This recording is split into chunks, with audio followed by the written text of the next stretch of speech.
Saudas izpildījumā. Arī kā reiz pret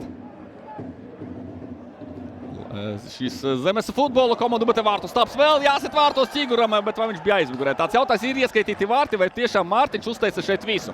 Ķigurs uzteica tālsitienu, pats savāc bumbu un prieks, ka saklausīja latviešu spēlētāji. Ja nesit džiki, latviešiem ir jātaisa rezultāts. Un Mārtiņš Ķigurs negaidīti nācis uz maiņu partnera savainojuma dēļ, izlīdzina rezultātu. Vārti ir ieskaitīti Ķigurs. Lieliski.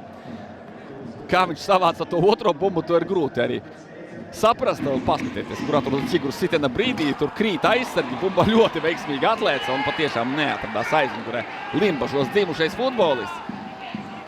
Sveiciens Valdim Matīsam. Gan šī puslaika sākumā tāds ļoti viegls uzsitiens pa Nerugala vārtiem.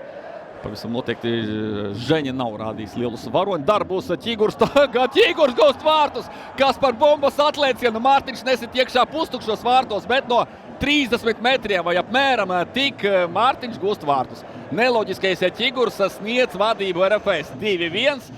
Kaut kāda interesanta ironija, kā var neiesist no vārta priekšas, bet šitādu te ielādēt, ir aizdomas, ka mainiekus piemānīja mainieku laukums. Man liekas, ka tas bumbas atsitiens tāds ļoti stipri jocīgs ir bijis. Lūk, tāls sitiens un bumba atsitas un kaut kā jocīgi augstu lido.